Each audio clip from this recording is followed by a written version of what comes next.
So yang korang tengok ni adalah Boya Notra. Dia bukan wallet, tapi dia adalah assistant untuk ambilkan nota korang atau benda yang kau kena ingat into text. Siap tersusun lagi. Dan kat sini dia guna 4 jenis AI tau. Ada ChatGPT, Gemini, Claude dan Grok. Yang mana kau rasa selesa nak guna, kau boleh setkan. So kat sini saiz nipis je, hanya 68mm. And berat dia pun cuma 45 gram. Kau nak bawa pun senang, kau nak simpan pun senang. Oh, dia ada support MagSafe, boleh lekat kat belakang phone korang lah. Tapi kalau phone korang tak support MagSafe, dia dah bagi sekali dengan ring magnetic. So don't worry about that. So dekat Boya Notra ni ada 3 mode tau yang korang boleh set. Ambient untuk korang record sekeliling korang. Jarak dia capture untuk record tu 10 meter. Not bad lah. Kedua ialah Bluetooth. Dia boleh record menggunakan earbud. Tak kisah earbud ke apa-apa connection pakai Bluetooth, dia boleh record. Dan akhir sekali phone call.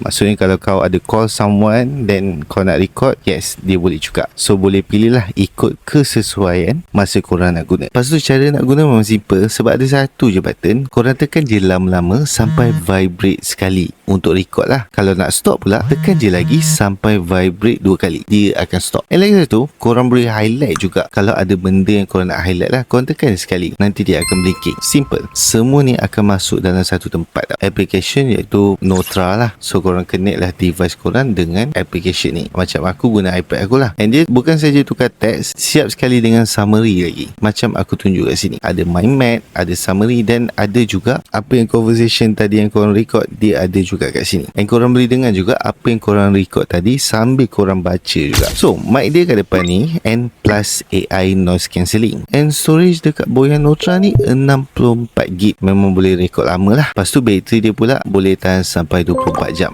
Ni kalau heavy use lah. Kalau standby mode boleh sampai 365. Memang boleh guna lama benda ni. Dari segi subscription ada 2 pilihan. Ada Pro dan Ultimate. Yang ni untuk korang yang heavy user. Tapi kalau korang tak upgrade pun, korang akan dapat free version macam aku tunjuk sini. Tapi dia ada limited access lah. Macam 320 minit untuk free version setiap bulan, macam tu. Tapi aku rasa lebih baik kau upgrade. Oh ya, lupa dia ada 4 color pilihan dan 1 tahun warranty tau. So kalau korang berminat, link ada dekat bawah. Bye bye.